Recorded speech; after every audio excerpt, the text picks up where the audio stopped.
করলে আপনাদেরকে ধাক্কা দিয়ে ফেলাই দিতে পারি। আমরা অন্যায় করবো না, কাউকে অন্যায় করতে দিব না। আমরা চাঁদাবাজি করবো না, কাউকে চাঁদাবাজি করতে দিব না। আপনারা খুশি হচ্ছেন আমরা ক্ষমতায় আছি, জামায়াত ইসলামী তো ক্ষমতায় নেই, দু একজন এমপি কি করবেন না। মনে রাখবেন, জনগণ জামায়াত ইসলামীকে ভোট দিয়েছে। ভোট গণনা করে ইঞ্জিনিয়ারিং করে আপনারা আর একটা দলকে ঘোষণা করেছেন, জিতিয়ে দিয়েছেন, সরকার গঠন করেছেন। মনে রাখবেন, জনগণ জামাতের সাথে আছে। আমরা আইন মেনে চলি, আইনের প্রতি শ্রদ্ধাশীল, তাই আমরা মেনে নিয়েছি। অতএব একথা ভাবার একটু সুযোগ নাই যে আমরা ক্ষমতায় আছি, যা ইচ্ছা তাই করব। যা ইচ্ছা তাই করতে পারবেন না।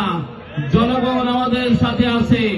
জনগণকে সাথে নিয়ে আমরা ইচ্ছা করলে আপনাদেরকে ধাক্কা দিয়ে ফেলাই দিতে পারি, মনে রাখবেন। অতএব অন্যায় আচরণ আপনারা করবেন না। জনগণ আমাদের ভোট দিয়েছে, আমরা বলেছি আমরা দুর্নীতির বিরুদ্ধে জিরো টলারেন্স নীতি অবলম্বন করব। আমরা অন্যায় করবো না, কাউকে অন্যায় করতে দিব না। আমরা চাঁদাবাজি করবো না, কাউকে চাঁদাবাজি করতে দিব না। আমরা টেন্ডারবাজি করবো না, কাউকে টেন্ডারবাজি করতে দেব না। ন্যায় ইনসাফ ভিত্তিক সমাজ প্রতিষ্ঠা করবো আমরা। এই কারণে তো মানুষ আমাদের ভোট দিয়েছে নাকি। অতএব আমরা সকল অন্যায় অপকর্মের বিরুদ্ধে।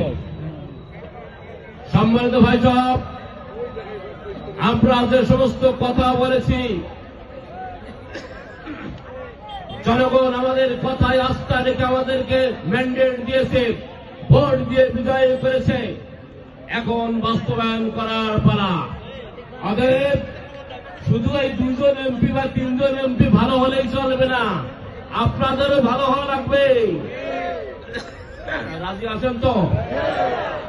অতএব আপনাদেরকেও শপথ নিতে হবে যে আমরাও অন্যায় করব না, অন্যায় করতে দেব না। আপনারা যদি, আমরা এমপিরা যদি ওয়াজ করি ভালো হয়ে যান, আর আমাদের লোকেরা যদি খারাপ কাজে নেমে পড়ে, তা আমাদের বক্তৃতায় কোনো লাভ হবে? রমজানের মাস, তাকওয়া অর্জন করার মাস। আমরা তাকওয়া অর্জন করে তাকওয়া